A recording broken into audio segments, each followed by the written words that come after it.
All right, welcome back, people, to MG Sports TV. We have the man from Stream, brand manager, CEO, Alexander Taylor. What are you doing, sir? I'm good, excited for today's game. Today's two games. I think you're going to see a lot of fireworks. You might see some extra time as well. So I'm excited. Before we get on to the Jamaica Premier League, congratulations on the big contract with the JFF in becoming the main marketing driver for the Jamaica Football Federation in the World Cup, going to the World Cup, and much more. First of all, what does Stream, what's the key role Stream is going to play in that aspect? Well, as I said, marketing. So we're doing marketing for the JFF, getting people to fill the stadiums, and trying to assist with the sponsorship as well, making the product a lot more attractive. We've gotten a lot of feedback from JFF, football fans in general. They said they want to bring back sort of a party feeling to football. Back then it wasn't just about the football, it was more of an experience, and they want to know the players a lot more. So I think the feedback is very easy to accomplish. So what we're going to do is help JFF bridge that gap between them and the fans, so that when they come to the games they get a good experience, they know the players off by heart, they know their nicknames off by heart, and they come out and have a good time. So that's what we're trying to do with the JFF, and that's what success looks like for us. You guys have a big role to play on your hand because the image of JFF is not the best locally. Let's say that.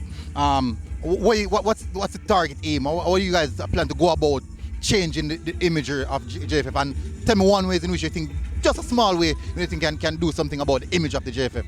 Well, we just want people to forget about what happened in the past. We want to focus on the future.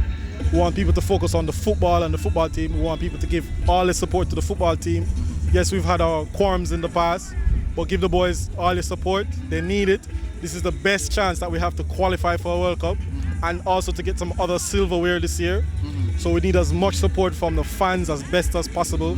Come to the stadiums, attend the games, wear your colors, buy your jerseys, just support the boys, and then everything else will benefit as a result of that. All right, so what we're seeing, you guys have been working with PFJL, with Jamaica Premier League this season, and from my perspective, and I've spoken to a lot of elder persons who have been watching Premier League for a long time, this first quarterfinal game is one of the biggest we've seen so far. What contribution do you think that Stream has in getting that numbers out for the first game of the commission? I think it's just bridging the information gap. I think during the season we put out a lot of information.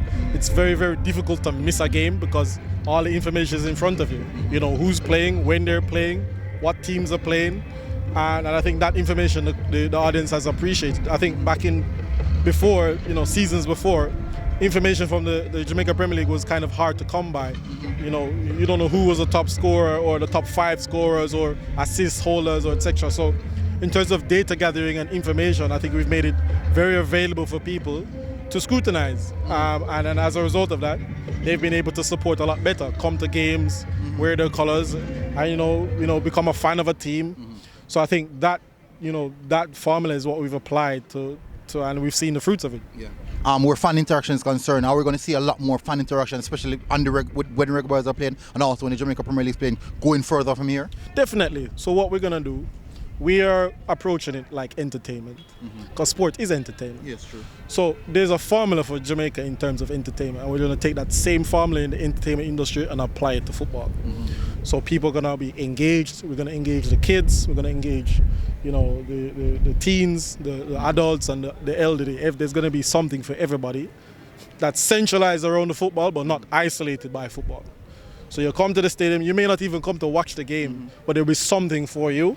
At this game, when the Reggae Boyz go overseas, there will be something for you to be entertained by.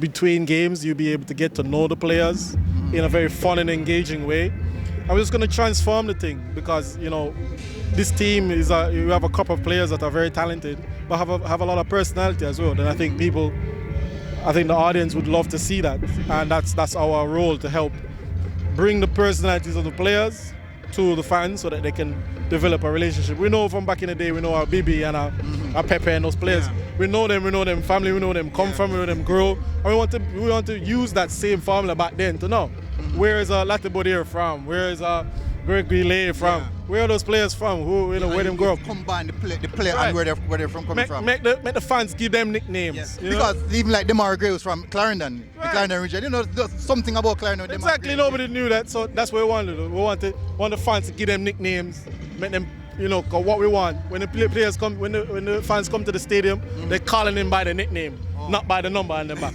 So like Demar Gray, man from Clarendon. Yeah, Clarendon man. You understand? So that's the energy that we want to bring. Yeah, and that's a good look. I really love it. And when I said that engaging the kids, that's important. That's because when the kids are young, even though they don't understand football, they know that something is happening at the stadium. They know that a bounce about is there, a fun game is there, and they want to take part in that. They see daddy leaving out, they see mommy leaving out. They want the part. They say, no, you can't leave me. I want to be a part of that. So during that, and that build up a lot of excitement and also build up engagement. That's build up the cognitive mindset that I'm going to a football game. And over the years, that same kid is going to be constantly going to football games and eventually supporting a team. So let's get to the Jamaica Premier League now. It is do or die day. Do or die day. We have four teams going up against each other, and two teams on this day, on the final whistle, will be going on, and two teams will be going home. First of all, let's touch on the first game that we saw last week, Tivoli Garden versus Waterhouse. From your perspective, what you thought about that game? Well, I think it was a game of two halves, to be honest. I think Jerome Wade didn't expect Waterhouse to come out, fire off all guns blazing in the first half. I think Waterhouse kind of forced them to make some mistakes, and they capitalized on it. Then I think second half, Tivoli adjusted and were able to get better control of the game. So it'll be very interesting to see how the second leg will go. I think it will be a very tentative, tight game. I think both teams won't be willing to make mistakes, and you might see a cagey game. That's why I think it might go to penalties. I think the second game now with Portmore and Arnett, that might be a bit more expansive. I think that game started cagey. I think Portmore, both teams started cagey. I think when Alex Marshall got more on the ball, you saw Portmore, a more confident Portmore side. And in the second half, Arnett grew back into their groove. The crowd came in as well and helped them with boost their chances as well. So I think the game will be won or lost in some very fine margins. But I expect both games to go to extra time, and I do believe that they'll go to penalties. And when it goes to penalties, it's anybody's game. Yeah, because, and I agree with you saying that these two games will be a bit more cagey. Two teams will come with a lot more cautious, because in the first game, you have nothing to lose. Just all guns blazing. We saw that. We saw both teams, and I think, as I said, the Waterhouse, I think I was very surprised by Waterhouse. I was really, really surprised by Waterhouse approach. They came out fully loaded. And I think that caught Tivoli Garden off guard. And because they have been going on so good throughout the season, no one expected Waterhouse to come in like that. Nevertheless, that game ended 1-1. And I do believe, from your perspective, who do you think is going to walk away from the penalty shootout? I don't know. I would love. I'm from Portmore. I'm a Portmore fan, so I'd love Portmore to go through, and I'd love Tivoli to go through, just based on what Jerome Waite has been doing with that team so far. But who knows? I think either team that goes through, you'd see a very, very interesting semi-final. And I think all four teams are able to threaten Cavalier and threaten Mount Pleasant respectively in the semi-final. So, I mean, may the best team win. Yeah, I agree with you. First of all, if I'm being honest, I'm being 100% honest, people. My head is telling me that Arnett is going to win, but my heart I tell me, say, boy, Portmore are going now. And me willing to get the heartbreak. willing to get the heartbreak, so I'm going to go with my heart on this one. But the way all Arnett ended that game, they ended the game fresh legs. They're putting a lot of runners. Shea Smith, Kelson, Rashid Kelson, Werner Brown, and the way they ended the game, I certainly thought that we could have lost that game. But one thing I know now, it's a big side. So if you not kill them from early, you're not a problem. Right, yes, definitely, yes. I think Portmore is a very emotionally composed side. They don't let the big occasion get to them. True. While I would say that on the extreme, Arnett is a very emotional side.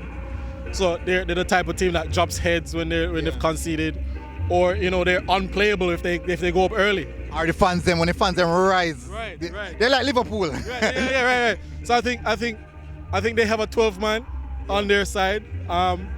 But I think there's no better opponent than Portmore to test Arnett in the quarterfinals, because they're two, in terms of temperament, they're two very different sides. Yeah, that's true. Right? Yeah. One is more tactically sound, while the other one is more of a Brazilian flair, sort of, attack-minded team. Right. So I love to see the two schools of football, Jamaican football, being played together, and I think I do believe Portmore will come out of it on top, especially if they score early. But you never know. It's a quarterfinals. Anything can happen. For me, I still think that Tivoli will advance in my perspective. Yeah, I can be wrong because I was very much surprised in how Waterhouse turned out. But the second half, both second half of the games would have given me a big heads up on what is likely to happen in this game. Right. Even though I think that Portmore still can hold their own, but I do think, if I'm being really taking off the fan hat, I would have to say Arnett Garden would be the team going through, and I also have to say Tivoli Garden would be the two teams going through. You can imagine having that Arnett Garden Tivoli final. But the semi-finals will speak for themselves, because we have two big guns in the semi-finals, in Cavaliers and Mount Pleasant, and we know those two teams, even though Cavaliers are so much young players. The coach is an experienced coach, but those young players are fearless and they are well coached. But from your perspective, what do you expect from the competition going forward, going up to the finals? More fun, more vibes, more entertainment in your view? Yeah, I think this is probably the most populated quarterfinals in a very long time. So it goes to show you that there's a great interest, and I think the attendance will only grow. In terms of football, I think it's Mount Pleasant's title to lose. I think they play like they've won 11 titles. They play like they've won 11 titles. But, they haven't, but when you look at the squad, the players in the squad, they have some serial winners in the squad. Definitely. So that's why I say that team, I think it's theirs to lose. And I think we're going to see a very good test in the semi-final of what Mount Pleasant is made of. Can they do a double? I think a lot of pressure is on them in terms of maintaining because they had a rough patch around December where they were losing or drawing games consecutively. Then they picked up very well January, and they haven't looked back since. So they have a lot of momentum coming into the playoffs. But we know playoffs, statistically, the team that finishes at the top doesn't necessarily mean that they win the playoffs, and we've seen that many times. So I think in terms of the maturity, I think Mount Pleasant has the maturity to win this all the way. I think they have to take it one game at a time, and I think they'll be doing their homework today, watching the two sides, watching their weaknesses. I think the weaknesses of all four teams today will have been noted from last week. I think Mount Pleasant will be doing some homework. Definitely Coach Tapper will be doing his homework. From your perspective, in my view, I love my team to consistently play. There's a long 2-week breaks before Mount Pleasant and Cavaliers play. Which one would you prefer? Would you prefer to play quarterfinals, win the quarterfinals, then advance to the semi-finals, or you want that 2 weeks break? Well, I'd want the 2 weeks break, and I say that because you can sit on the stands and watch exactly everything that's happening. But you're seeing them the entire season, so you know. Definitely, you're seeing them the entire season, but you're also seeing them in the capacity of a playoff. And I always say playoff team is completely different from league team. That's true. And I'll be sitting in the stand and say, I realize when the left back get the ball indecisive, I'm going to put this player on the left-hand side. Or you get to make those decisions early. While in the quarterfinals, you're playing to survive. You're playing to survive. You have the fans on your back. You have the feel. You have everything. So I would prefer to take the 2 weeks break, look, watch, observe, and then plan. For me personally, I want to play. Over the weekend, I saw that with Arsenal. Tottenham had 2 weeks out to rest. And when they came in the game after, and we were 3-0 down. But even though they came back because they were fresh legs. Right. But if you're not careful, what I think for me personally, I think that consistency is very important. And when you're consistently playing, you have that rhythm, you have that momentum, and you want to keep that momentum going. Yeah. So when you're, for example, as I said, Mount Pleasant has a very good run in the back end of the season. Now they have stopped playing. That rhythm, that feeling, every Sunday you're going to play the game, that rhythm, that momentum, that training during the week and then match on the weekend, you kind of lose that. You're just training now and probably playing some friendlies, and those friendlies are like subpar opponents where you're not going to face it in these finals. Right. But nevertheless, I think we're expecting a good final day, and hopefully my prediction wrong and your one right, because you say one Portmore got through. Hopefully mine wrong. Hopefully my heart got through and not my head. But nevertheless, I think we're in for exciting days. Hopefully the nice ladies come out, the rummy them come out as well and enjoy themselves. Some nice make and some fun make. Jungle there, so we know say the place I go rumble. Bless up again, Mr. Alexander, and well done, and keep on doing the good work. Encourage your fans to come out and support the Jamaica. Them man, come out, man. Them come out. All right. All right, cool. Yeah, all them start. All right. Yeah.